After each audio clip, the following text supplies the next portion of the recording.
Hola, buenas noches a todos. Muchas gracias por su puntualidad.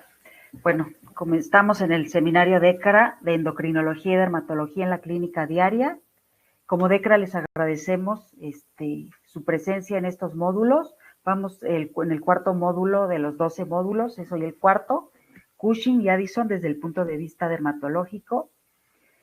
Nada más les recuerdo que tienen con el 80% de asistencia, tienen el certificado de Conservet. Al final habrá una pregunta y se llevarán el manual práctico sobre la otitis externa en perros. Quiero mencionar a los ganadores de la vez pasada. Son la doctora Paulina Noyola, la doctora Marta García, el doctor Gerardo Juárez, la doctora Sofía Valdés y el doctor Francisco Martínez, que se llevan el manual práctico sobre la otitis externa en perros, escrito por el doctor Alberto Martín Cordero. Nada más le doy un breve resumen de su currículum. El doctor es egresado por la Universidad de Guadalajara, diplomado por el Latin American College of Veterinary Dermatology, con posgrado de dermatología en la Universidad de Luxemburgo, y realizó cursos de capacitación en el Instituto de Florida y es fundador de Dermatología Veterinaria Especializada. Bueno, comenzamos y les pido llenar bien sus datos para que el certificado esté con sus datos bien, como sean correctos, y las preguntas las pueden escribir aquí y comenzamos con el doctor Martín Cordero. Muchas gracias.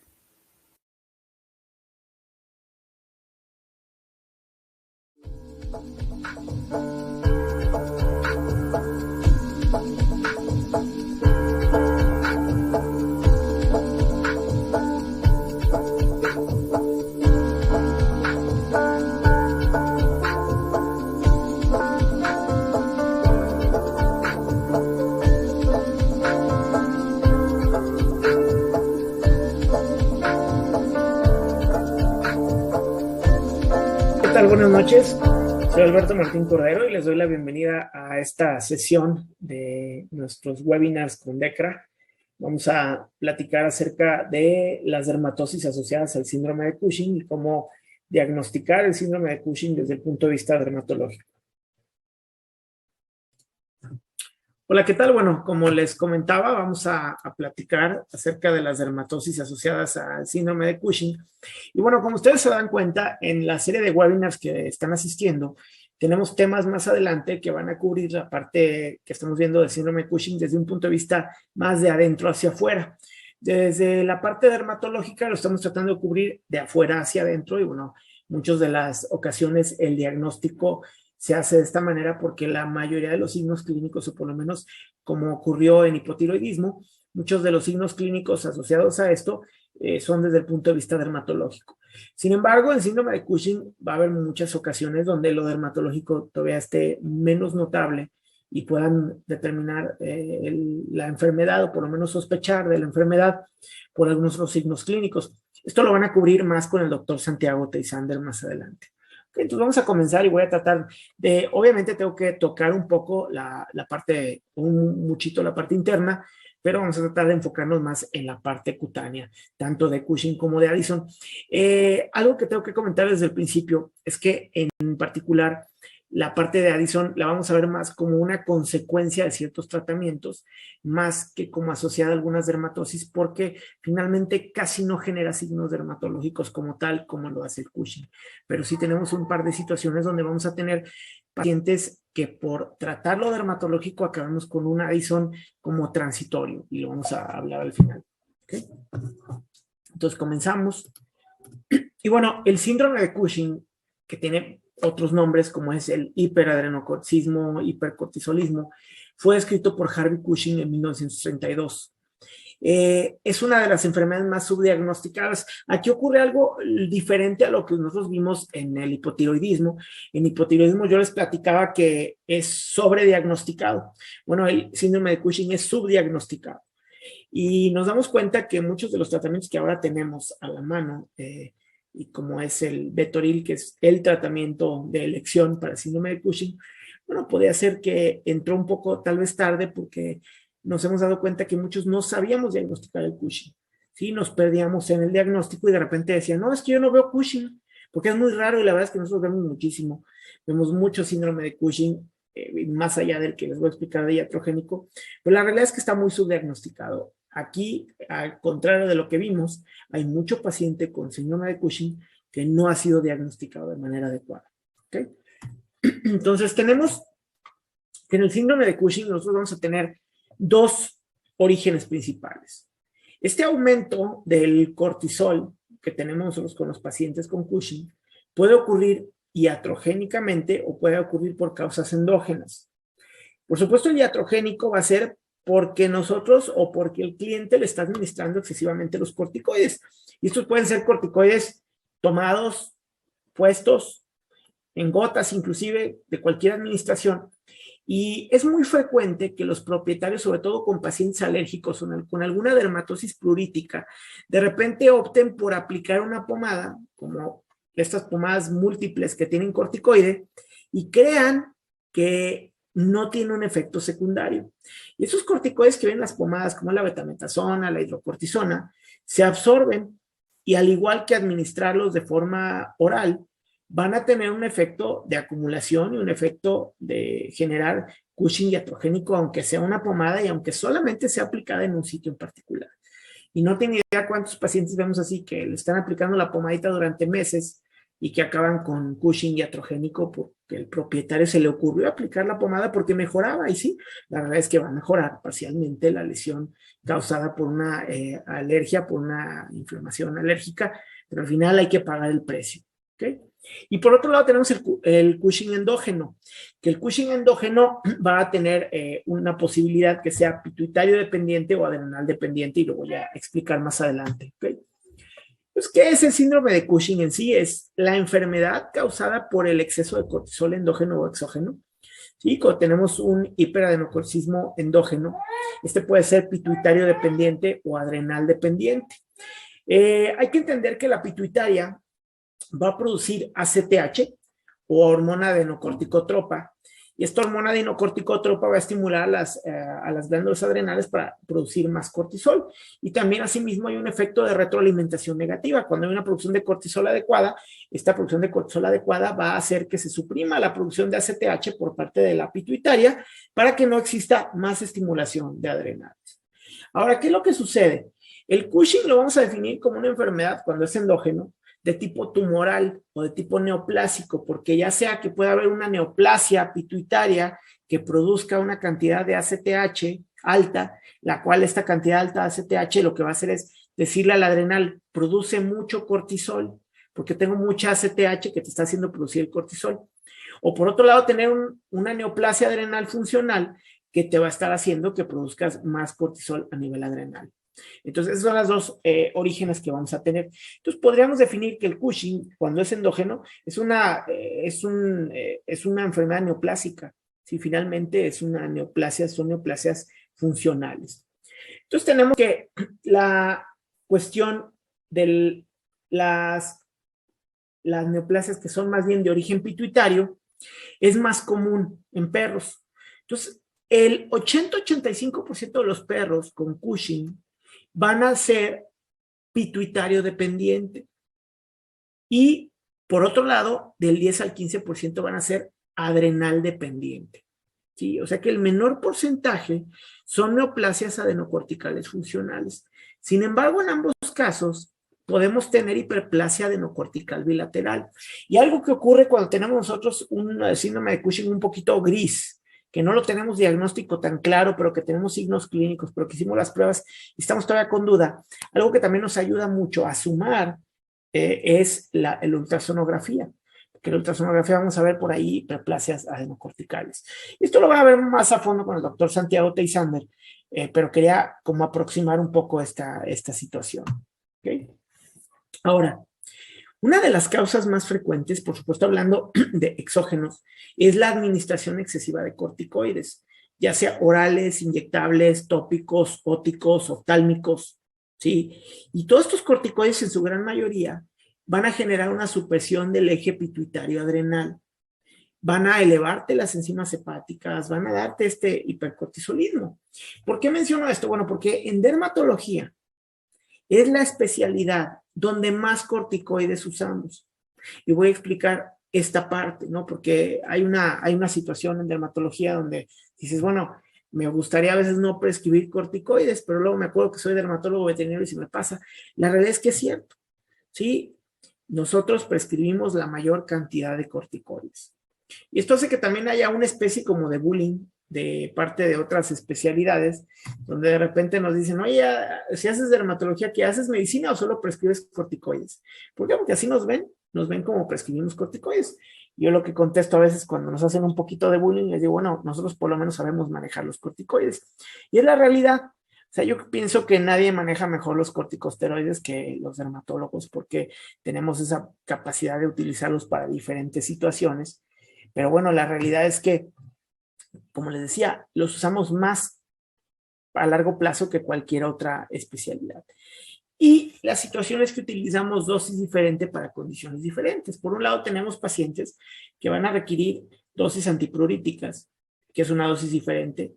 Otros pacientes que vamos a querer desinflamar la piel o alguna estructura y va a requerir dosis antiinflamatoria.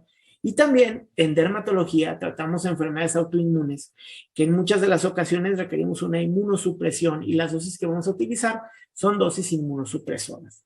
Entonces, tanto estas dosis de mantenimiento, desinflamación y inmunosupresión son dosis totalmente diferentes y cada una, bueno, merece su atención.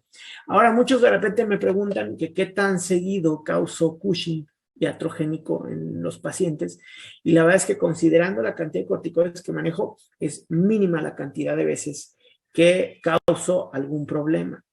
Y los corticoides están muy satanizados, ¿sí? Tanto clientes como algunos médicos de repente los satanizan. La verdad es que son los medicamentos antiinflamatorios más usados en medicina veterinaria, pero también son los que más se abusan en dermatología veterinaria. Y no tanto solo por el médico, sino por el propietario. Ahora yo les comento, están muy satanizados y en la realidad, de repente me ha tocado muchos ataques, ya ve que a veces tenemos desgraciadamente colegas que no son muy proactivos, que a veces caen en lo tóxico y pueden de repente hablar mal de otros colegas, que eso no debe de pasar. Y me ha tocado enterarme de que prescribo algo y van con el médico que estaban, y dice el médico, ay, no, ya le dieron corticoide y le van a dañar el riñón. Y mi primera reacción es, bueno, ¿quién dijo que dañan el riñón? Dañan más el hígado que el riñón a principios, ¿no? Porque tenemos más elevación de enzimas hepáticas que otra cosa, ¿no? Ahora, si pienso en antiinflamatorios no esteroidales, pues por supuesto pienso más en daño renal por esa disminución de la irrigación hacia el riñón, pero la verdad es que hay mucha crítica, ¿no? Hay mucho abuso. Uy, se lo van a matar. Uy, le van a dañar esto. Uy, le van a dañar lo otro. Y la verdad es que no es así. Yo al propietario le digo que el corticoide es como el vino, es como el alcohol. Si lo usamos poco, dosis adecuadas, está bien. Ahora, si lo usamos en exceso, vienen los problemas. Ahora, cuando prescribo corticoides, a los propietarios les viene un miedo o temor de los efectos adversos. Sobre todo porque luego buscan en Doctor Google y ven, no, es que es malísimo, los corticoides son malísimos. Bueno, primero, si fueran tan malos, no los produciríamos nosotros, ¿verdad? Y la verdad es que el cuerpo produce corticoides, ¿verdad? Entonces tampoco es que sean tan malos, hay que saberlos usar. Ahora, son económicos y de fácil acceso, y cuando le dice al propietario, pues ya como que le gusta la idea. Pero también luego cae en la autoprescripción y aparición de efectos adversos.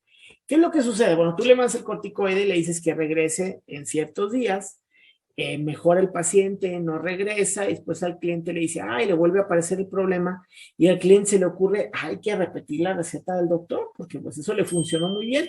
Y entonces caen en la repetibilidad y caen en estos problemas donde empieza a haber estos problemas de sobreuso del corticoide, y luego llega el cliente al año con el perro cushinoide y dices, ¿qué pasó?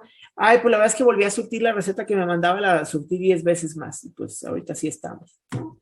Pues ahí es donde nosotros nos gusta programar evaluación general si vamos a usarlo a largo plazo. Y yo les puedo comentar que para algunas situaciones, yo tengo pacientes que tienen tomando corticoide 8 años y el paciente está bien revisado, está bien manejado, y no tenemos ningún problema, ¿sí? Y salen los análisis mejor que de otros que se supone que están sanos. Pero todo es saberlo manejar, y la programación de evaluaciones es clave cuando estamos manejando corticoides. Entonces yo les explicaba que estas son nuestras manejo en general en dermatología veterinaria. Dosis antipruríticas, antiinflamatorias, inmunosupresoras es lo que manejamos. Y también vamos a tener uso tópico o uso sistémico, ¿sí? Y estas vías de aplicación están íntimamente relacionadas.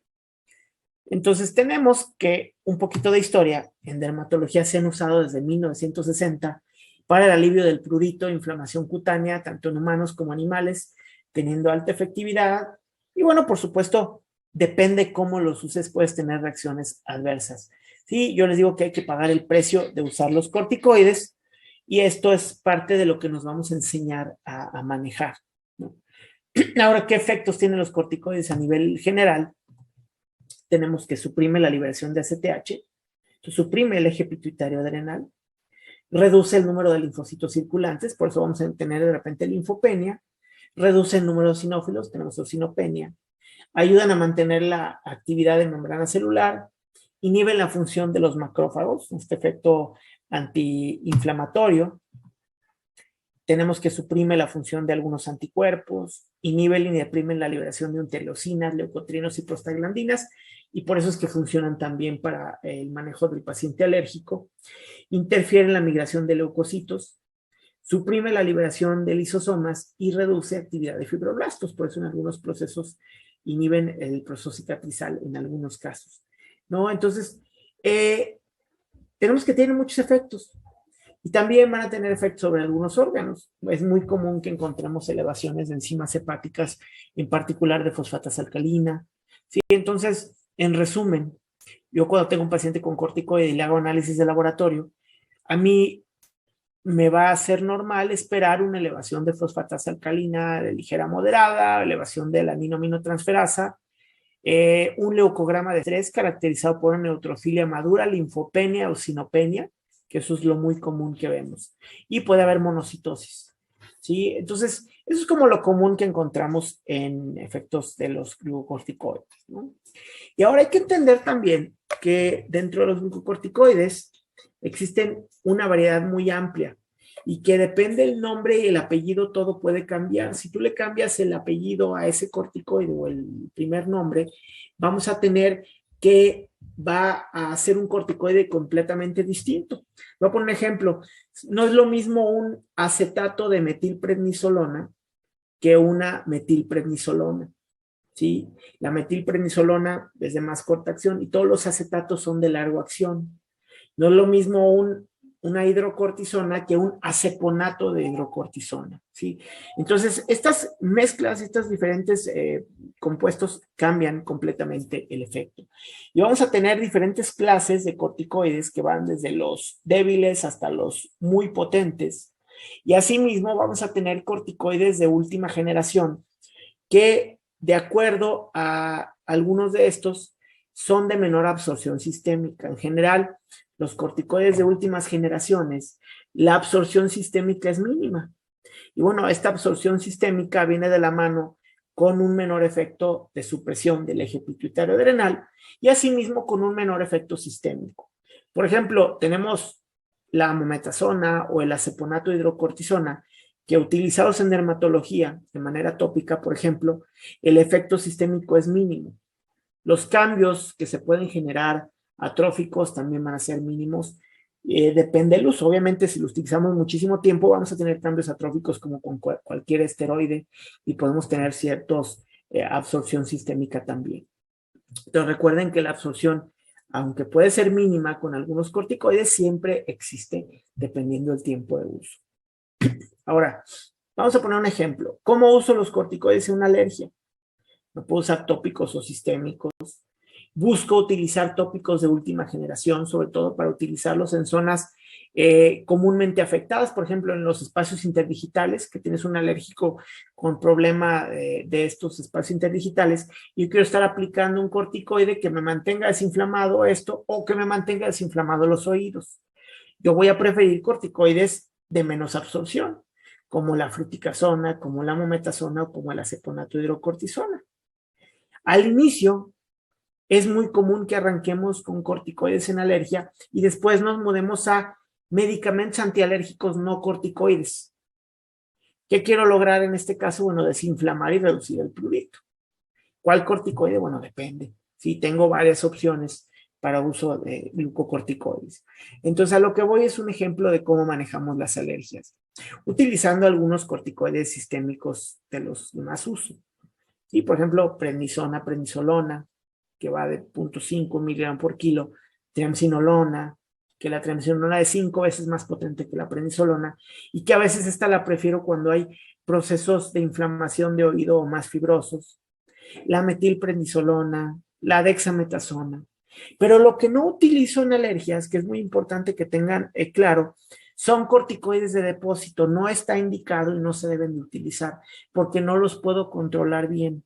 Porque el efecto que yo quiero lograr, yo no sé si me va a durar 15 días, 20 días y tengo más efectos secundarios a mediano plazo que utilizando pastillas de corto efecto. Entonces, los corticoides de largo acción no están recomendados en alergias y casi no los usamos en dermatología. De hecho, muchos de los signos clínicos que veo asociados al sobreuso de corticoides en dermatología vienen de corticoides de este tipo. ¿Okay? Ahora, en la parte de la piel, ¿qué pasa con la piel y el pelo en síndrome de Cushing? Y eso es lo que vamos a hablar ahorita. Nos vamos a enfocar mucho en desde afuera hacia adentro, ¿sí? Y ya el doctor Teisander va a hablar de adentro hacia afuera, me imagino. Entonces, ¿qué ocurre? ¿Qué es lo primero que vemos? Bueno, vemos pérdida de apariencia saludable y lustrosa. Vemos una mayor dificultad para peinar. Vemos una disminución del crecimiento del pelo. Una de las cosas que el propietario nos marca, sobre todo en razas que tienden a ser anagénicas y que tienden a tener frecuencia de estéticas, o sea, que los llevan a estéticas frecuentemente, por decir cada mes, es que las estéticas se han hecho menos frecuentes. Han notado que si lo llevaban cada mes, lo están llevando cada 3 meses, que no es lo mismo el crecimiento del pelo que tiene. Vemos zonas de hipotricosis, zonas con poco pelo, zonas con alopecia simétrica, ¿sí? Y recuerden que la alopecia simétrica no es exclusiva de Cushing, no es exclusiva de hipotiroidismo, la podemos ver en dermatosis de hormonas sexuales, en Cushing, en hipotiroidismo, o sea, no es única ni exclusiva, ¿sí? En el pelaje vamos a ver cambios de coloración, podemos ver pelajes oscuros que se tornan a café o a color oxidado. Este cambio de coloración puede ocurrir en todo el pelaje o solo en las puntas. Podemos tener también cambios solares por disminución del recambio. El recambio, al estar disminuido, y sobre todo con la exposición solar, vamos a ver cambios de coloración por el sol, porque hay un recambio disminuido. Este es un ejemplo de cómo vemos algunos cambios de coloración de ciertas zonas en pacientes con Cushing. Podemos ver que está afectado tanto el pelo como la piel. Ahora, ¿qué más pasa? Vamos a tener una piel hipotónica, ¿sí? Una piel con apariencia de deshidratación. Yo le llamo que es una piel como de papel arroz, con tendencia a arrugarse. Vamos a observar hiperpigmentación, vamos a tener petequias o equimosis o amoratamiento fácil de algunas de las zonas de la piel. Vamos a tener flebectasia y seborrea. Voy a explicar cada una de estas cosas. Por ejemplo, aquí tenemos una piel hipotónica. ¿Sí? Vemos una piel con una apariencia de papel arroz, de que se arruga fácilmente. Aparte vemos aquí zonas de hipotricosis, cambios de coloración del pelaje, vemos zonas con algo de descamación. Y bueno, observamos que hay un abdomen pendulante. Esto es muy común en pacientes cushinoides por redistribución grasa y por disminución de la tonicidad de los músculos abdominales. ¿Sí? Observamos esto. ¿Sí? Entonces, ya que empiezo a ver un paciente así, a mí me entra la sospecha de la posibilidad de Cushing. ¿Qué más vamos a ver? Vamos a tener también pacientes con esta piel así. Esta es la piel con apariencia de papel arroz. Vean cómo se arruga fácilmente. Vemos zonas con descamación. Y aparte, fíjense la hiperextensibilidad cutánea que tenemos también asociado, porque el corticoide inhibe la formación de colágeno. Entonces tenemos una piel como más con hiperextensibilidad mayor. Sí, esto es muy muy característico. También vean esta deficiencia de crecimiento del pelo en toda esta área. ¿Sí? Y por supuesto también hiperpigmentación de la piel, no nada más del pelo, vean toda esta piel hiperpigmentada que está apareciendo. ¿Okay? Es un acercamiento de zonas de hiperpigmentación. Okay. La hiperpigmentación tampoco es exclusiva de Cushing. Sabemos que la hemos visto en otras dermatosis hormonales y que es frecuente sobre todo en las áreas de hipotricosis o en las áreas de alopecia. Si recuerdan un poco de lo que hablamos en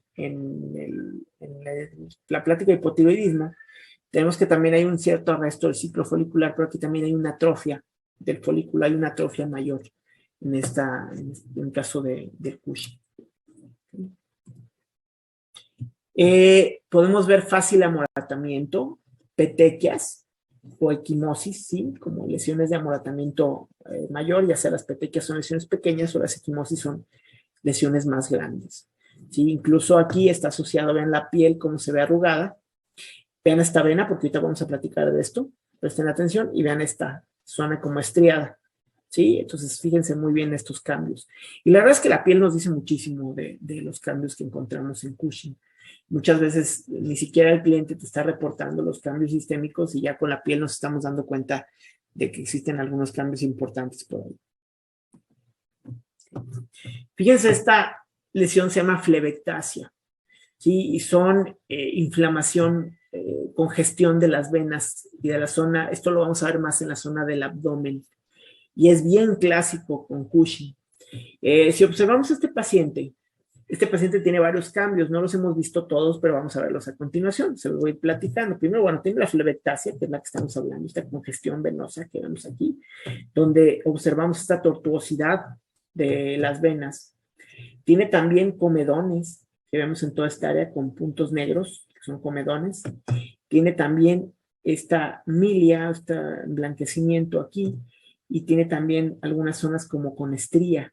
Sí, entonces hay varios cambios en este paciente que vamos a ir discutiendo más adelante. Aquí tenemos otro paciente con Cushing y tiene flebectasia, ven, es bien clásico, lo acuestas, revisas la zona abdominal y miren la congestión venosa que existe. Esto es muy, muy característico. ¿Sí? También si nos acercamos un poco más a este paciente de acá, vean que observamos también la piel adelgazada. ¿Sí? El adelgazamiento cutáneo también hace que se vean mucho más los vasos sanguíneos y sean más fácil de distinguir. Okay. Seborrea, también vamos a ver seborrea, vamos a ver descamación. Sí, quizá un poco menos que lo que observamos en Cushing, pero es muy común. Y algo que me pasa muy frecuentemente, que lo veo con pacientes con síndrome de Cushing iatrogénico, es que te llega el paciente con una seborrea y con zonas de hipotricosis, y el paciente con un historial inicial de prurito, y la clienta le estuvo poniendo pomadas con corticoide y luego ya está así, todo escamativo. Y ya cuando le explico a la clienta que ella misma le está causando ese problema, le digo que es como cuando tratas de arreglar algo y te sale más caro, como decimos aquí, el remedio que el trapito. ¿Sí? Tú mismo estás dando una pomada con un corticoide. La pomada claramente está aliviando parcialmente los signos clínicos de alergia, la parte inflamatoria, pero entre más tiempo sigues utilizando esto vas a generar seborrea y descamación. Entonces tú estás generando la seborrea y descamación por el mismo efecto del corticoide, que es lo que quieres dejar de utilizar. Entonces a veces el mismo cliente te generó más problemas de los que traía inicialmente. Si a veces decía, es que nada más tiene una lesión única en un área, yo le estuve poniendo la pomada ahí y ahora ya en los costados trae seborrea, tú causaste la seborrea. ¿Okay? ¿Qué más vamos a encontrar? Comedones, milia, mala cicatrización de heridas, tendencia a piodermas, calcinosis cutis, estrías o incluso demodicosis. ¿Okay? Entonces vamos a la siguiente parte y se dan cuenta que estamos viendo un montón de cosas que pasan en la piel. ¿Okay?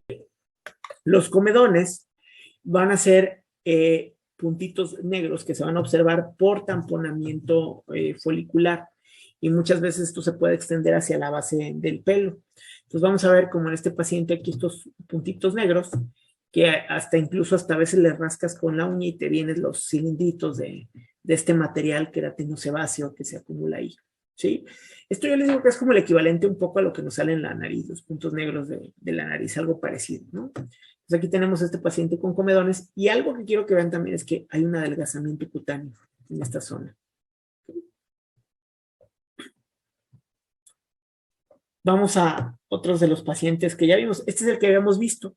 ¿Por qué lo vuelvo a poner? Bueno, porque quiero que presten atención a los comedones que, como no habíamos hablado de ellos, bueno, a lo mejor se nos había pasado por alto, pero vean, ya empiezas como a ver más lesiones, ¿no? Aquí está otro que tiene muchos comedones, aquí en la zona alrededor de los pezones, toda la zona abdominal, vean los puntos negritos, cafecitos que tienen toda esta área.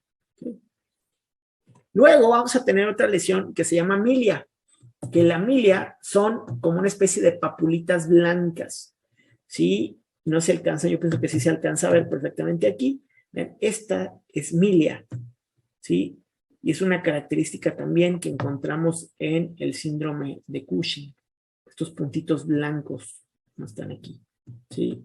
Y aquí está también la piel como arrugada, ¿sí? La zona abdominal, entonces no tenemos mucho pelo, ya por ende, pero aquí tenemos algunos cambios asociados. ¿Okay? Aquí tenemos otro paciente con milia. Y aquí otro, vean cómo tenemos estas lesiones aquí, tenemos algunas lesiones de posible infección secundaria, y es muy común que encontremos infecciones secundarias por ahí con el síndrome de Cushing. Otra cosa con la que vamos a lidiar es con una mala cicatrización de heridas.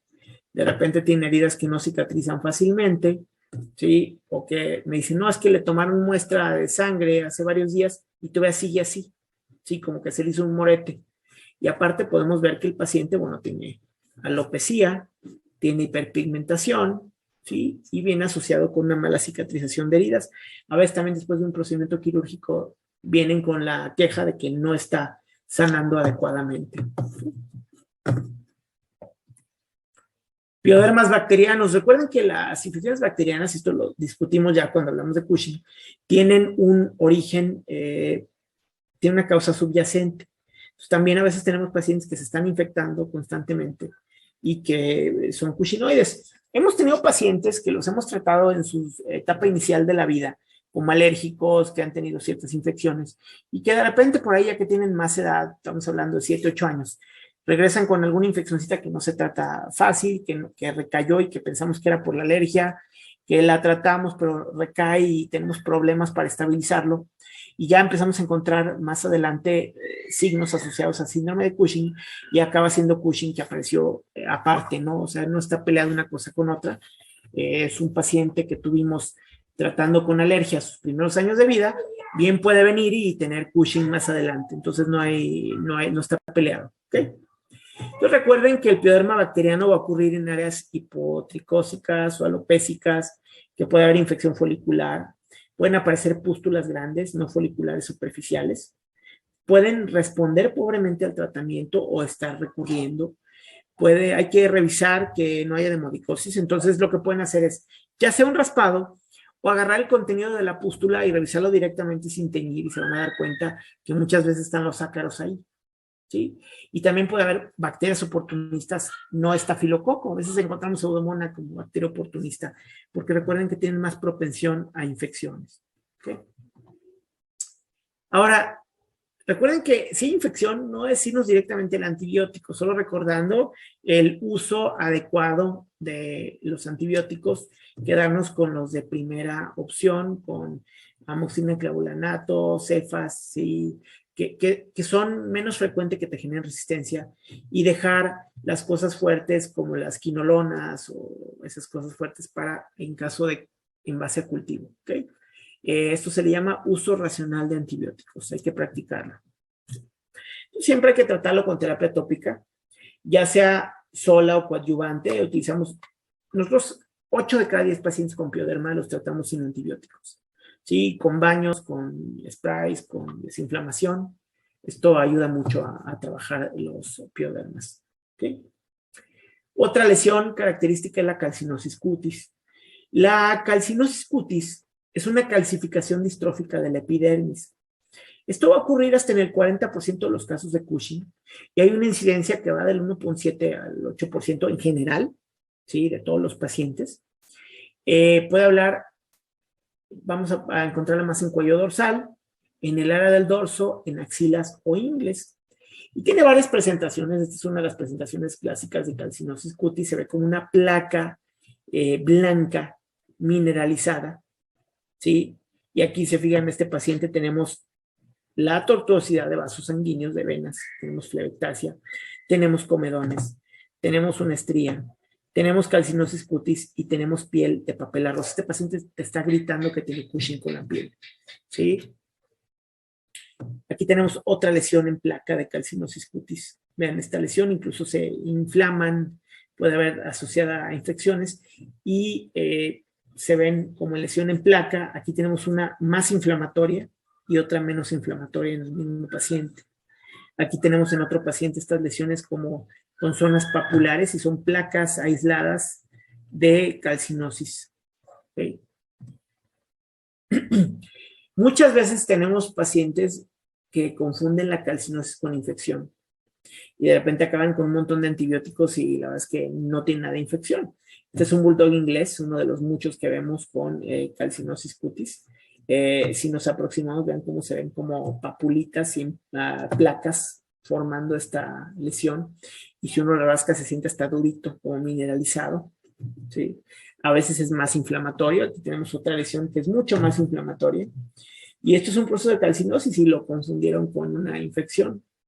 Este paciente le está dando mucho corticoide porque es alérgico. Es un bulldog inglés, entonces lo que les da.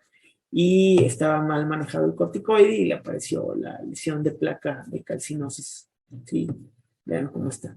Incluso a veces, si les tomas una radiografía, se alcanza a ver más mineralizada esta zona de la piel en la radiografía, ¿no? Pero así es como se ve, con múltiples zonas focales y coalescentes en placa, en la zona del dorso principalmente. Aquí tenemos otra apariencia de calcinosis distinta, ven cómo son placas. Estas placas tienen una apariencia como blanquecina, ¿sí? Al principio puede ser inflamatorio, entonces vean cómo se ve como placa inflamatoria, pero en realidad es una calcinosis cutis. Acá tenemos otra diferente, donde vemos zonas como con un patrón un poquito geográfico, ¿sí? Y coalesciendo en una zona de placa con lesiones también. A veces puede haber un poco de supuración o de sangrado entre las lesiones. Este es un boxer que estuvo recibiendo corticoides por mucho tiempo y se le generó una calcinosis cutis dorsal. Y vean cómo está una placa inflamatoria marcada. Nos acercamos y vemos esto, ¿sí? Y esto es muy característico. Esto no lo veía si fuera una infección, este tipo de patrón donde tienes una zona sin nada en medio y estas pápulas como coalesciendo ahí entre las lesiones. ¿Okay? Aquí está otra, vean el proceso de inflamación que tiene. Este es un acercamiento de la calcinosis cutis del bulldog inglés. ¿Okay? ¿Cómo tratamos esto? Bueno, hay que suspender todos los corticoides. Tiene que quitar todo el corticoide. ¿Sí? Si es Cushing endógeno, hay que controlar con medicamento los niveles de cortisol. El domoso te puede ayudar en la aplicación tópica de las lesiones a disminuirlo más rápidamente. Pero mientras no suspendes el corticoide, no va a mejorar. ¿Sí? Y puede ser a veces recalcitrante, tardar un poquito más de lo normal, pero es la única manera de quitarlo. Si tiene infección secundaria asociada, hay que quitar la infección secundaria. ¿Okay? Esta es una estría, podemos tener también lesiones así. Esto fue por una aplicación local de corticoide durante mucho tiempo. Vean, piel de papel arroz y una zona estriada y que ya aparece de papel aquí. Vean, hasta los vasos sanguíneos están ahí, a la mano. Podemos también mejorar la barrera cutánea, que aunque no es algo que te ayude directamente al Cushing, bueno, si tienes un paciente con muchos cambios, puedes mejorar la barrera cutánea con algunos omegas, etcétera, para con un efecto tardío poder recuperar un poco. En gatos se ve un poquito distinto, bueno, a los perros. Muchos acaban con diabetes mellitus, la mayoría de los gatos hay una resistencia a la insulina, son cushinoides y diabéticos. Un tercio de los casos de gatos pueden tener fragilidad cutánea y hay lesiones iatrogénicas horribles. O sea, la piel se les hace como de papel, entonces a veces con el mismo manejo, a veces con envolverlos en una toalla te quedas con un pedazo de piel, o cuando les pones el catéter para canalizarlos, les rompes la piel. ¿sí? Puede haber infecciones de la piel y de la cama de la uña. Y nada más, cuando hablemos de test, recordar que en el test de supresión a dexametasona a dosis bajas, la dosis de dexametasona que le vas a inyectar al gato es 10 veces arriba que la del perro. Sí, nada más como recordándonos un poquito, porque vamos a hablar de eso brevemente. Este es un gato con lesiones de fragilidad cutánea donde se le arrancó el pedazo de piel por el mismo manejo. Si esto lo haces hasta con la toalla, con lo que los envuelves, con ese mismo manejo lo haces y te traes los pedazos de piel. ¿Sí? Entonces se pone un poco terrible y luego viene el manejo de heridas que tienes que hacer aquí, sobre todo peor con un paciente que tienes una muy mala cicatrización. ¿Sí?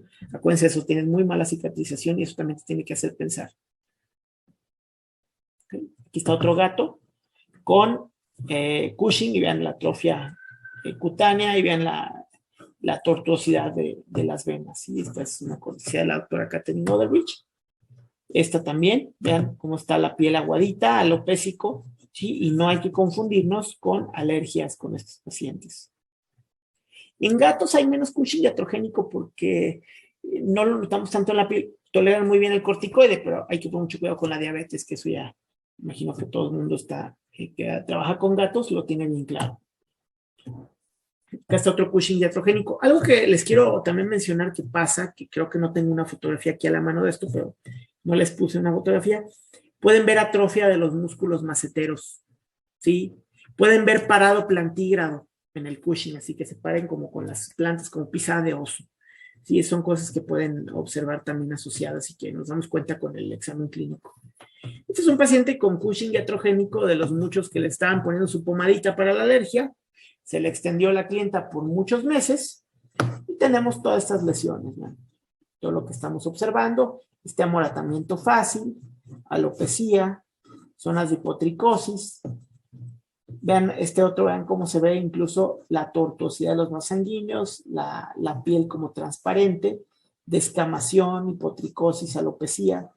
Acá tenemos comedones, hipotricosis. Vean la piel cómo se arruga, como de papel arroz, y la tortuosidad de los vasos sanguíneos. Entonces, ya conforme vayas viendo varios pacientes con Cushing, como que te va brincando. Y en particular en este paciente, tenemos aparte otro problema. Tenemos estos comedones y al momento de ser raspado cutáneo encontramos que trae demodicosis. La demodicosis está asociada al uso, bueno, más bien al efecto prolongado de los corticoides. Sí, hay que tratar la parte, hay que tratarla con una isoxazolina, sí, con una de las varias que hay, de las 4 que existen en el mercado, lo tratamos directamente. ¿Okay? Este es un paciente con Cushing pituitario dependiente, vean ambas zonas todo alopésico, pelo muy chiquito, la transparencia, tortuosidad de vasos sanguíneos. Incluso vemos la cola como de rata, ¿sí? Y las orejas es lo único que le queda el pelo y un poquito aquí. Lo estamos viendo de frente. Incluso aquí vemos que un testículo está un poquito más atrofiado. Ven la hiperpigmentación, la descamación que existe. ¿Okay? Este es otro iatrogénico. Lo que pasaba, esta perrita tenía mucho problema perivulvar porque tiene la vulva metida, entonces hay una lesión intertriginosa vulvar importante. Entonces la clienta cada rato le ponía una pomada con corticoide aquí, solamente en esta área, y ven, al cabo de los meses, vean lo que causó. La perrita aumentó de peso, vean cómo está con las lesiones tortuosas, con un poquito de adelgazamiento cutáneo. Y si nos acercamos, vemos milia, y vean cómo está la vulva, está metida, ¿sí? Y incluso al sacar la vulva, vemos cómo está muy adelgazado del uso de corticoide. Vemos comedones, vean los comedones aquí. ¿Okay? Aquí están los comedones y se ve visiblemente atrófico. ¿Qué es lo que hacemos aquí? Bueno, suspendemos los corticoides tópicos y procedemos a corregir el pliegue vulvar. Ahora, si se fijan, en este momento, como está de atrófica la piel, si yo me pongo a corregir el pliegue vulvar ahorita, voy a tener una pésima cicatrización. Aparte de que voy a lidiar con una piel muy adelgazada que no me va a servir muy bien. Entonces, lo que hicimos fue suspendimos 3 meses todo. y pura limpieza para que no se infectara, pero sin corticoides. Y después procedimos a hacer la corrección del pliegue quirúrgica, ¿sí? Después de un rato que se recupere la piel. Me voy a meter un poquito al diagnóstico del síndrome de Cushing, pero esto lo van a ver más adelante en los próximos webinars. Pero lo que necesito para diagnosticar un paciente con Cushing es signología clínica compatible. Puede haber un historial de prescripción de corticoides tópicos o sistémicos. Puede haber, podemos utilizar el test que más uso yo, es el test de supresión de dexametasona a dosis bajas, el que le llamamos LDDST, que es el Low Dose Dexamethasone Suppression Test. Podemos usar la estimulación con ACTH, relación cortisol-creatinina en orina. El cortisol basal no. Una medición de cortisol no te sirve para diagnosticar Cushing, entonces no lo vamos a utilizar, ¿sí? No me voy a meter en esta plática a cortisol, creatinina en orina y muy poco a estimulación con ACTH, y les voy a explicar la que más uso porque me imagino que esto lo va a tocar el doctor Santiago en su plática de Cushing, ¿okay? Entonces, ¿cuál es el que más se utiliza? El LDDS, que es la supresión de dosis bajas de dexametasona, es el más utilizado y más efectivo para pituitario dependiente. Puede ser afectado por estrés, al igual que el ACTH. Toma más tiempo, nos toma 8 horas hacerlo y no nos sirve para Cushing iatrogénico. Si ustedes quieren diagnosticar un Cushing iatrogénico, necesitan estimulación con STH. Ok, entonces, ¿en qué consiste este test? Voy a tomar 3 mediciones de cortisol de mi paciente con el test de supresión a dosis bajas. Una medición de cortisol a la hora 0, una a las 4 horas y una a las 8 horas. Ahora, el de 4 y 8 horas va a ser después de haber administrado de forma endovenosa 0.01 miligramo por kilo de dexametasona, o si es gato, 0.1 miligramo por kilo. Acuérdense, el gato 10 veces más. Yo les repito, 0.01 miligramo por kilo de dexametasona endovenosa en perro y 0.1 miligramo por kilo de dexametasona en gato. Entonces, voy a tener mi perro, tomo mi muestra de cortisol de la hora 0, digamos que son las 8 de la mañana cuando lo recibí, ¿okay? Tomo el cortisol en ese momento. Tengo mi medición de cortisol, ya la tengo, o si no la tengo y la voy a mandar, voy a marcar mi tubo con 0 horas, ¿okay? Después le voy a inyectar en vena la dexametasona. Si es perro, quedamos que 0.01 miligramo por kilo. Y luego voy a esperar a las 4 horas y a las 4 horas voy a tomar otra muestra y voy a medir. Y a las 8 horas voy a tomar otra muestra y la voy a medir. ¿Okay?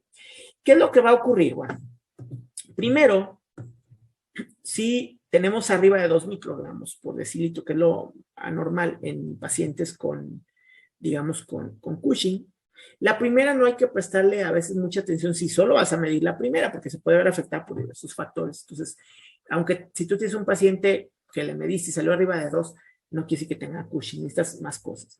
Entonces, la primera medición nos va a salir alta, ¿sí? En este sentido. Posteriormente, la de las 4 horas va a salir baja cuando es pituitario dependiente y luego va a volver a subir. Explicamos por qué, porque esta es la parte como un poquito que no se entiende. Vamos a imaginar que nuestro paciente tiene Cushing pituitario dependiente, ¿sí? O sea, el problema está en un crecimiento en la pituitaria que está produciendo más ACTH. Entonces, cuando yo mido la primera vez me va a salir alto. Después de medir, ¿qué ocurre? Que yo metí dexametasona en vena. Al meter dexametasona en vena, va a ocurrir una retroalimentación negativa que va a suprimir el eje pituitario adrenal. Es decir, le va a decir a la pituitaria, oye, ya no me produzcas ACTH ahorita porque aquí hay corticoide circulante. Entonces, como la duración es de 4 horas de la dexametasona, va a bajar. Pero después se va a disparar otra vez hacia 50% de lo que estaba o hacia igual que lo que estaba. Entonces, si nosotros tenemos este efecto de triángulo invertido en un paciente en la prueba de supresión a dosis bajas, quiere decir que tenemos Cushing pituitario dependiente. Pero ahora vamos a ver otro ejemplo. ¿Qué pasa en un paciente que sale alto la primera, alto la segunda y alto la tercera? ¿Tiene Cushing? La respuesta es sí. ¿Qué tipo de Cushing tiene? Tiene un Cushing adrenal dependiente. ¿Y por qué tiene un Cushing adrenal dependiente? Porque el adrenal, que tiene un crecimiento funcional de producción de cortisol, le importa un bledo que tú le hayas metido cortisona, porque no, aunque tengas esa retroalimentación negativa, la ACTH, y aunque se suprima su producción, que la que está produciendo son las adrenales. Y por otro lado, si tú tienes un paciente que salió a lo mejor alta o regular la primera, la segunda baja y la tercera baja, no tiene Cushing porque se suprimió completamente, ¿sí? Y no tiene ese efecto de rebote. Entonces, la ventaja de la test de supresión a dosis bajas de dexametasona es que te ayuda a diferenciar un paciente que tenga Cushing de pituitario dependiente de uno que tenga adrenal dependiente. Sí, esa es la gran ventaja. ¿Okay? La estimulación con ACTH la vamos a utilizar para diagnosticar Cushing iatrogénico o para establecer niveles base o para monitorizar tratamiento. El problema que tenemos con la ACTH es que es costosa y a veces no en cualquier lugar la tenemos disponible. Yo casi siempre la importo, la tengo ahí a la mano, pero para que se dé una idea, le cuesta al cliente $150 aproximadamente que yo le inyecte un vial de esto. Entonces, se hace costoso el test. Y aquí lo que vamos a hacer es una medición a la hora cero de cortisol, luego le inyectas el ACTH y luego a las 2-3 horas vuelves a medir el cortisol. ¿Ok? Ahora, hay algunos estudios donde han medido el cortisol en pelo. Es una técnica no invasiva y en ambos estudios fue compatible que los niveles de cortisol encontrados en pelo fueron mayores en perros con hiperadrenocorticismo que en perros control. O sea que podría ser un efecto positivo para diagnosticar, pero esto solo se ha hecho a nivel de investigación y no es un test que tengamos a la mano para hacerlo en clínica, pero si llega a hacerlo va a ser bastante funcional.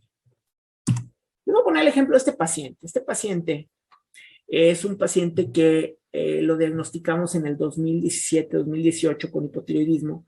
Estuvo muy controlado, estuvo muy bien. Y después regresa con algunos signos clínicos de adelgazamiento cutáneo. Ven aquí cómo están las lesiones de piel, un poco más adelgazada. Vemos que los vasos sanguíneos se notan. Y vemos que hay herida, que se hizo una herida y que no cicatrizaba la herida. Sí, herida de difícil cicatrización. De hecho, esta herida estaba más fea, estaba así. Sí, le dimos una terapia que usamos nosotros, que tenemos plasma atmosférico frío, que es un rayito que ayuda a cicatrizar mejor las heridas, y así estaba, y bueno, fue mejorando, ¿no? Ahora, nuestra pregunta es, bueno, ¿por qué regresó así? Si es un paciente hipotiroideo, bien controlado, bien monitorizado. Bueno, llega y cuando hacemos análisis de laboratorio en el 2018, encontramos esto. Esto fue cuando lo diagnosticamos con hipotiroidismo, ¿sí? Tenemos que hay una anemia normocítica normocrómica, hay cierta regeneración, y vemos el test de T4 total bajo, le dimos tratamiento, estuvo muy bien, mejoró completamente sus signos clínicos durante bastante tiempo, pero luego en el 2021 regresa con estos signos que les mostré. Y vemos que en sus análisis de laboratorio, que hicimos el test de supresión a dosis bajas, tenemos el cortisol de línea base alto en 6.8, el siguiente cortisol igual y el tercer cortisol todavía más alto. Tenemos con esto que el paciente tiene un Cushing adrenal dependiente y que no tiene relación enfermedad con otra. Primero tuvo hipotiroidismo y después desarrolló Cushing. El único tratamiento con el que estaba era el tiroxina, estuvo muy bien mucho tiempo, ningún problema, y al cabo de 3 años recae con esta situación. ¿Okay? Y tiene las dos cosas. A veces puede ocurrir que tienes el Cushing y que por el Cushing te sale bajo los niveles de tiroides, pero tiene que haber más signos clínicos. En este caso, los signos clínicos aparecieron hasta ahorita. Hasta ahorita poliuria, polidipsia, heridas de difícil sanación. ¿Sí?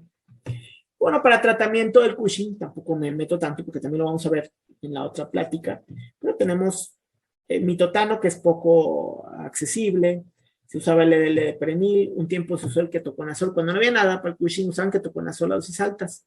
El problema es que primero se fastidiaba el hígado que arreglar el Cushing y tampoco los ponías tan bien. Y bueno, ahora tenemos el trilostano, que es uno de los mejores tratamientos que existen para el Cushing, es el tratamiento de elección. Empezamos con dosis bajas de 2.2 a 6.7 miligramos por kilo. Siempre es recomendable irte a la dosis más baja.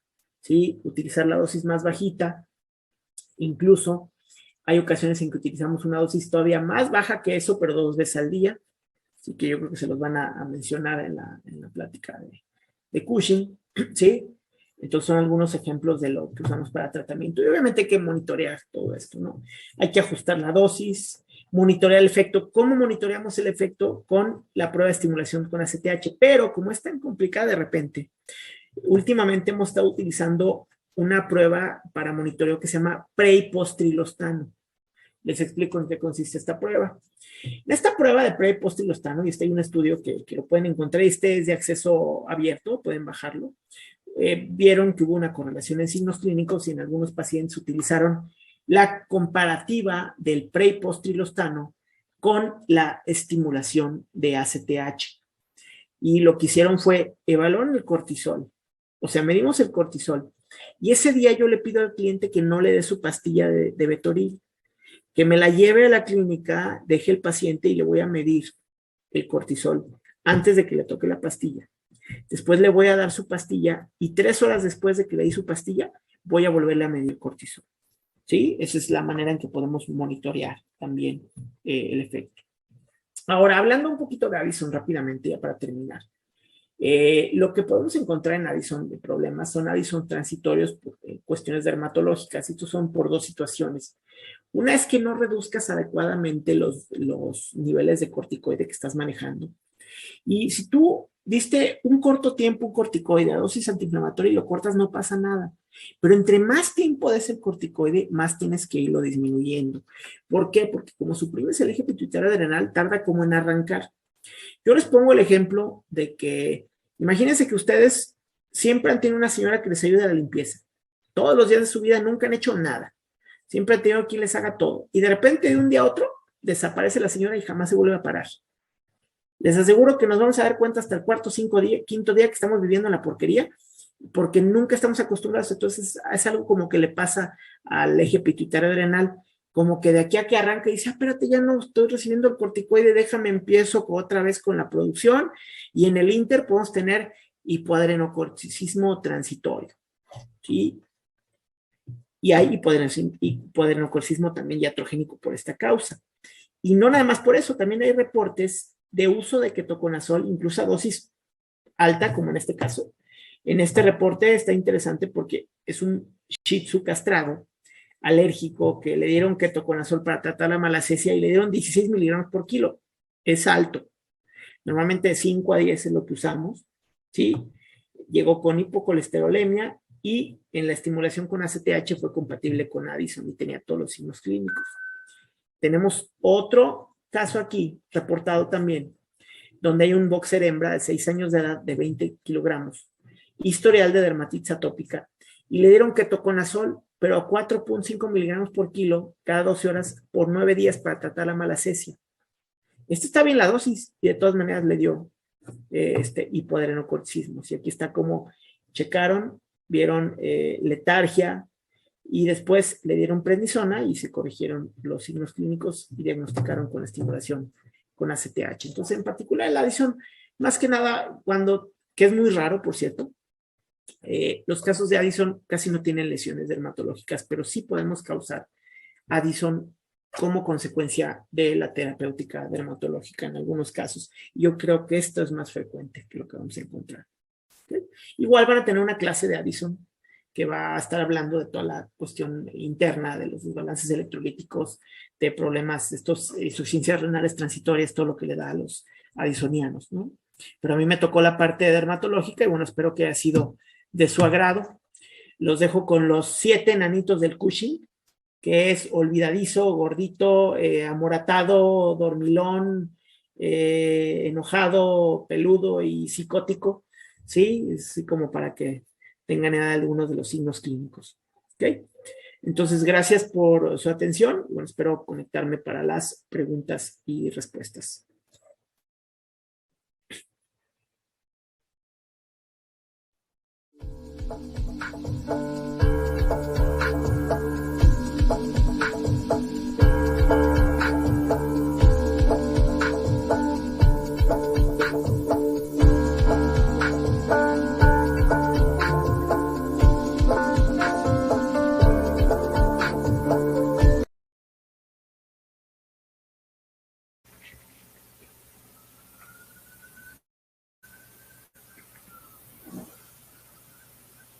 Hola, doctor. Bueno, creo que Hola, ¿qué tenemos tal? algún problema. Hola, ¿qué tal? ¿Cómo están? Muchas gracias por haberse conectado. Espero que me escuchen bien. Sí, doctor. Yo sí lo escucho bien. Aquí que nos pongan en los Qué chats bueno. si nos Les escuchan mando un bien. gran saludo. Me encuentro ahorita en el evento de dermatología de Norteamérica, acá en Nueva Orleans, pero les mando un saludo desde acá. Y bueno, estaba siguiendo la conferencia que grabamos hace un par de días. Ok. Entonces veo un montón de participación, un montón de preguntas. Entonces, qué bueno que les agrado. A la orden Sí, con las muy preguntas. interesante. Bueno, antes de las preguntas, hay unas preguntas generales acerca de lo del nombre y para su certificado. Si están entrando en el link, es importante que, si están bien sus nombres, se les va a enviar un mail para confirmar bien el nombre del certificado. Y cualquier cosa, está ahí un teléfono de contacto de ECRA, a donde pueden obtener información de esto, para checarlo con la gente de la plataforma y contactar distribuidores, ¿no? Porque hay varias preguntas de dónde, con qué distribuidor comprar Betoril y varias cosas de nuestros productos. Entonces, en contacto de ECRA, que está el teléfono aquí, 52 55 43 83 79 19, pues les podemos contestar. Entonces, voy, doctor, con las preguntas. ¿Puede mencionar las dosis de perros y gatos que mencionó de los diferentes productos? Es más en el gato que en el perro para cuando haces la prueba esta de 8 horas. Ok. Preguntan, si tenemos o estamos usando prednisona oral en paciente alérgico con mucha inflamación y prurito, pero comienza a tener alteraciones en la bioquímica sanguínea, ¿lo suspende totalmente o baja la dosis, doctor? No, hay que suspender porque si no, no vamos a poder hacer la prueba. Entonces sí hay que suspender por unos días. Por lo Ok. menos yo diría que unos mínimo unos 5 días, 6 días para poder. Y idealmente, si es más tiempo el que has llevado, yo creo que más de una semana. Pero normalmente suspendemos como unos 5 días. De 5 a Gracias. 7 días. Ok. Otra pregunta. Cuando hay un paciente con tratamiento de prednisona con signos cushingioides, ¿puedes revertir solamente quitando el medicamento? Sí, o sea, si tú causaste iatrogénicamente el Cushing, cuando tú quitas los corticoides, todo se va a ir arreglando gradualmente. Depende del tiempo que tenga, obviamente va a tardar más tiempo. Okay. Comentaba que el uso de glucocorticoides de depósito no se puede controlar la liberación. ¿Este tipo de productos pueden causar Cushing más fácilmente? ¿Tiempo sin tratamiento antes de iniciar pruebas de laboratorio? ¿Y Sí, es lo cuánto? que platicábamos, que sí hay que dejarlo, ya que lo contestamos hace ratito, de que sí dejarlo unos días para que puedas hacerla. Dijo de 5 a 7, ¿verdad? Y cuando es de corta acción, sí, si es de larga acción, yo diría que unas 2, 3 semanas. Ok. ¿Pudiera explicar otra vez el término milia? Sí, la milia son pequeños como puntilleo elevado, como si fueran unas papulitas blancas endureciditas que aparecen en algunas lesiones de Cushing. Ok, No son únicas, pero son signos que podemos ver. ok. Preguntan si podemos tener algún paciente con Cushing sin ningún signo dermatológico. Sí, por supuesto. A veces no son tan evidentes los signos dermatológicos como lo son otros sistémicos. Ok. ¿Cuál diría que es el promedio de edad en donde usted usualmente ha observado con mayor presentación el síndrome de Cushing a lo largo de su experiencia profesional? Arriba de los 6 años y en promedio entre los 9 y 12 años vemos más, pero arriba de los 6 años ya podría sospechar. Antes de los 6 años no es que no pueda pasar, pero es menos común. Okay. ¿Qué complicaciones mayores ha experimentado al tratar pacientes con síndrome de Cushing? ¿Qué alteraciones iniciales ha observado? Dermatológicamente, bueno, adelgazamiento cutáneo, presencia de eh, mala cicatrización, esta piel de papel arroz, hiperextensibilidad cutánea, flebectasia, comedones. Okay. ¿Cómo trata usted la calcinosis cutis? Suspendiendo el corticoide y también para acelerar un poco el proceso le ponemos domoso a las lesiones. Okay. A lo largo de su experiencia, ¿cuál diría que es la raza que más es diagnosticada con Cushing? Lo vemos mucho en poodles viejitos, en chihuahueños. Hay algunas personas que están poniendo que le está fallando un poco la conexión. Voy a tratar de apagar mi cámara porque digo, tengo buena señal, buena conexión y buena velocidad, pero voy a tratar apagando la cámara a ver si se ve mejor y me dicen, sí, porque creo que estoy, no sé si fluye un poco más así, me dicen para ahorita a ver si dicen algo ahí. El domoso, bueno, la verdad es que ponemos una cantidad encima porque hay una, ahora sí que una, digamos, dicen que dosis, pero le ponemos encima tópico a las calcinosis. Pues. ¿Podría recordarnos qué es el domoso, DMSO, por es favor? El dimetilsulfóxido. Okay. Doctor, por favor díganos la dosis de omega 3 para perros, dosis y frecuencia. Lo que pasa es que ya vienen comercialmente preparados. Se habla que la dosis ideal es una dosis de 10 a 1 o de 6 a 1 en relación a 6 a 3, pero pues ya vienen así, pues no los preparamos nosotros, ¿no? Ya utilizas lo comercialmente disponible. Okay. Preguntan, ¿la ciclosporina qué protocolo inicia? Miligramos por kilo en gatos. Okay. Doctor, ¿cómo diferenciar una calcinosis cutánea con una infección cutánea? Bueno, en citología es muy diferente, pero se observa clínicamente, no es igual. Incluso puedes como rascar o palpar un poco, se ve diferente. Si tienes muchas dudas, bueno, la biopsia quita todas tus dudas porque perfectamente identificas, te van a identificar que hay una calcinosis ahí, una calcificación distrófica de la epidermis, entonces sí, no es tan complicado. ¿Podría explicar la relación cortisol-creatinina en orina, doctor?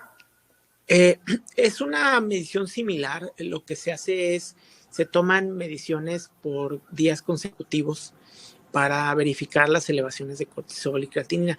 No quise hablar mucho de esos tests porque el doctor Santiago los va a cubrir más a fondo. Sí, me traté de enfocar más en la parte de afuera hacia adentro y traté de dejar algunos tests que utilizo menos para el doctor Santiago en la próxima charla. Sí, correcto. Bueno, aquí preguntan si es posible conseguir la ACTH. Esto lo voy a contestar yo. En Becra estamos trabajando por tener ya nuestro producto.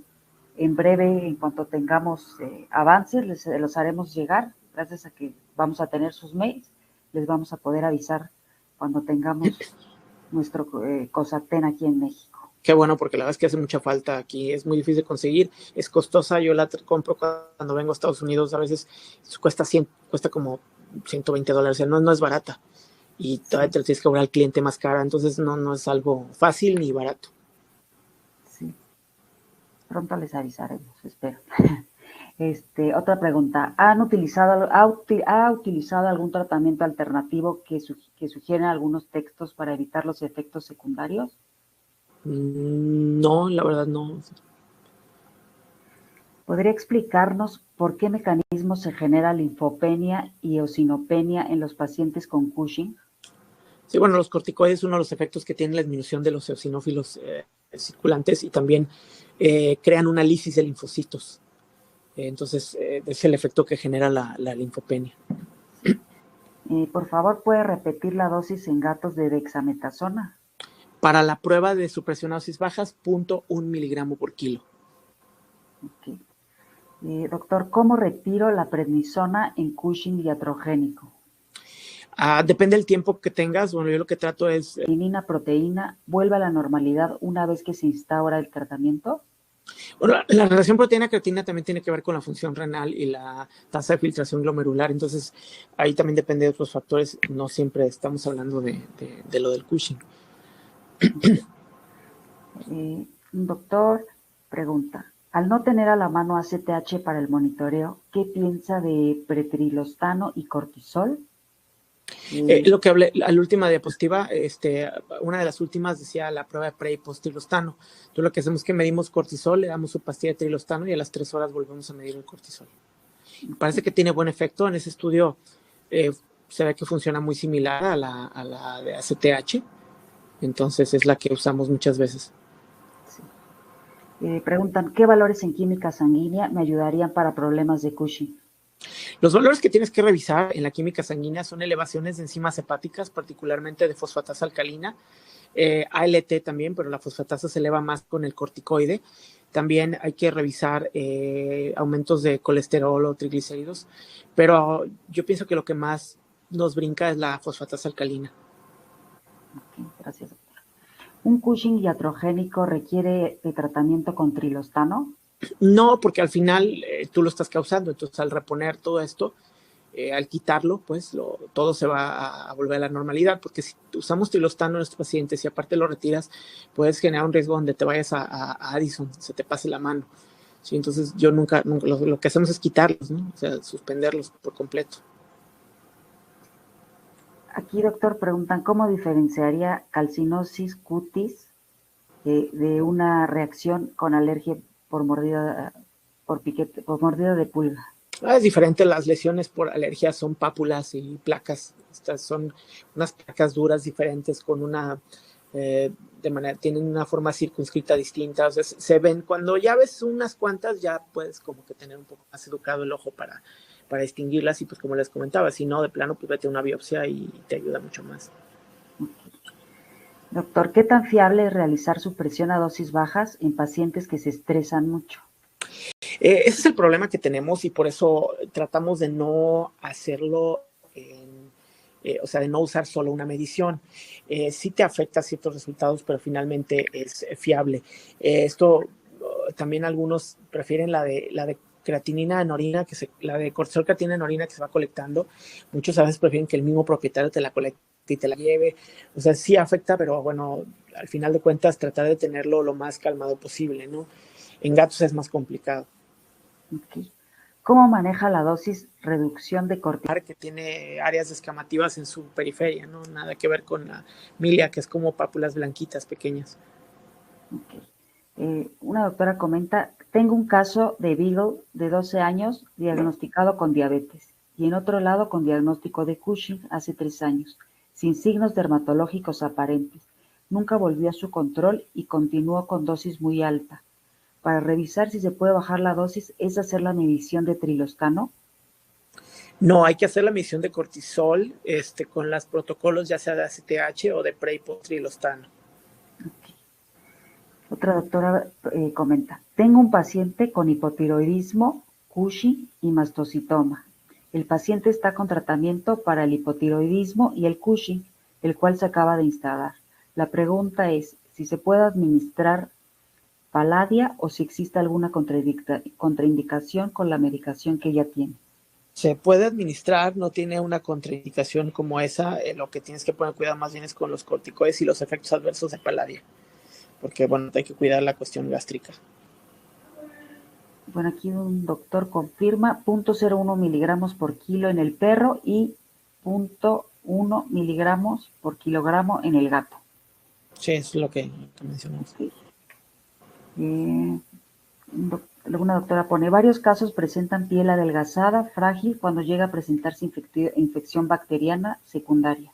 ¿Usted recomienda tratamiento tópico? ¿Es recomendable el uso de shampoos o jabones con clorexidina o con azufre? Bueno, con clorexidina sí, para cualquier infección bacteriana funciona bien. Doctor, respecto a la calcinosis cutis, ¿estas lesiones ocurren en Cushing solamente o bien también puede pasar en pacientes a los que se les está administrando corticosteroides? Bueno, es que o sea, si le administras de más vas a causar Cushing, entonces es lo mismo. O sea, la pregunta más bien va enfocada y lo que entiendo es si pueden presentarse en Cushing iatrogénico y en Cushing endógeno, la verdad es que sí. Okay. Otra pregunta, si tengo un paciente cushinoide y es positivo a cáncer, ¿qué tan recomendable es administrar prednisona? No tiene signos en piel. Pues, o sea, sí vas a afectarlo, o sea, el Cushing, pero también a veces tienes que tomar decisiones de que pesa más, ¿no? Entonces, Otra pregunta, ¿qué tal van los corticoides en pacientes con neoplasias? los corticoides siempre se han utilizado para algunos protocolos, incluso quimioterapéuticos, y particularmente el mastocitoma sabemos que los utilizamos para disminuirlos de tamaño, ¿no? Sí. Aquí una doctora pone, tengo un paciente en el cual le realicé la prueba de dosis bajas de dexametasona y salió en zona gris. ¿En esos casos medica o espera ver signología de Cushing? Sí tienes que tener signología y tienes que tener algo claro de que no suprimió. Pone, menciona que la medición de ACTH no nos ayuda a detectar Cushing iatrogénico. Entonces, ¿qué prueba podríamos utilizar? No, de hecho, la medición de ACTH es la que se usa para Cushing iatrogénico. La que no sirve es la de supresión a dosis bajas. ¿Qué? Doctor, para administrar los corticoides, ¿se debe tomar en cuenta la administración por las mañanas o por las tardes o puede ser indistinto? Bueno, hacer los corticoides a veces se da una vez al día o 2 veces al día. Depende de la dosis. Si es una vez al día, puede ser mañana, tarde o noche, dependiendo del caso. Ok. Doctor, si un paciente tiene hipercorticolismo y en su perfil tiroideo presenta elevación de TSH y T4 libre ligeramente baja, ¿se añade tratamiento o no con levotiroxina? Tienes que primero, yo corregiría primero la situación del Cushing y luego volvería a medir la T4 cuando el paciente esté más estable para ver si no es una cuestión secundaria. Bueno, aquí preguntan cuánto tarda en enviarse las constancias. Pues vamos en el módulo 4, ¿no? Faltarían 8 módulos, que como decía el doctor, van a ser más del tema de endocrinología. Ahorita voy a dar como que más información de los siguientes módulos que vienen en el programa. Preguntan, ¿puedo sospechar de Cushing por signos clínicos dermatológicos y estudios solo con linfopenia e hipocalcemia? Sí.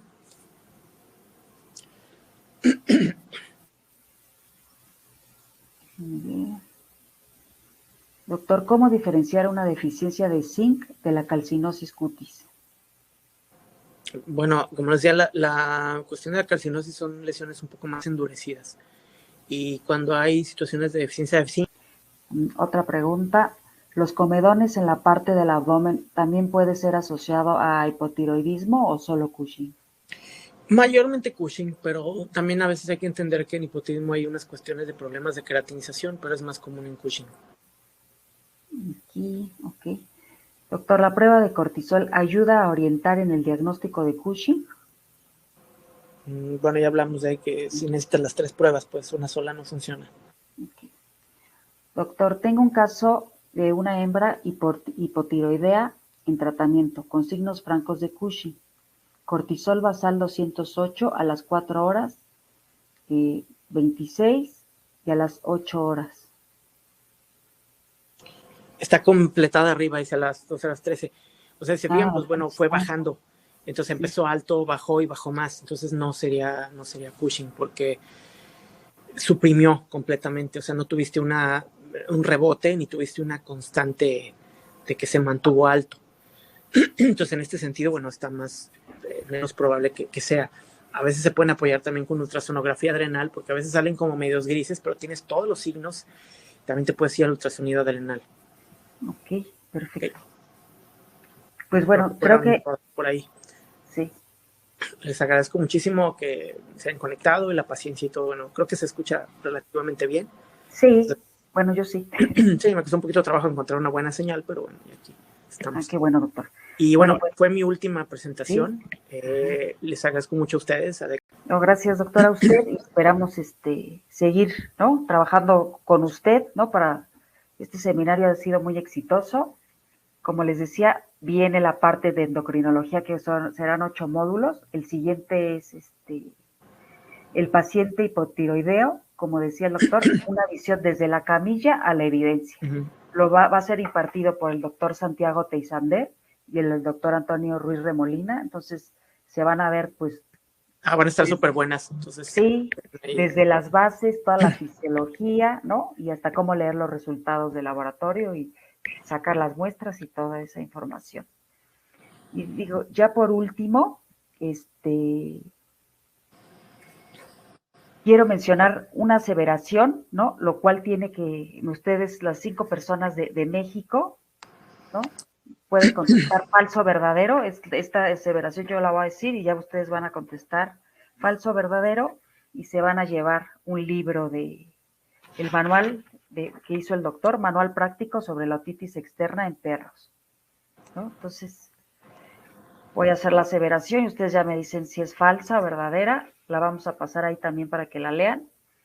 Es una de las consecuencias de la hipercortisolemia crónica es la atrofia muscular progresiva por aumento del catabolismo proteico, que se puede manifestar como una disminución de la masa muscular, lumbar, temporal o en las extremidades. Esto que estoy diciendo es del módulo anterior, todavía nos faltan preguntas por contestar por parte del doctor. Entonces es bien importante que si hay preguntas y demás, las hagan, ¿no? Todas estas presentaciones de los módulos anteriores están en la biblioteca de la plataforma de Remevet, y la certificación cuenta desde esta plática hasta el siguiente jueves, ¿no? Que es el paciente hipotiroideo, una visión desde la camilla a la evidencia, que va a ser el 5 de mayo a las 8 de la noche. Ya mira, muchas respuestas.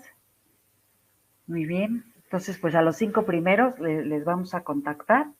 Para las siguientes sesiones va a cambiar el regalo, ya se los vamos a presentar la siguiente sesión, qué libro se va a regalar. Y pues les agradezco mucho su puntualidad y permanencia, ¿no? Muchas gracias. Los esperamos el 5 de mayo con el paciente hipotiroideo, una visión desde la camilla a la evidencia.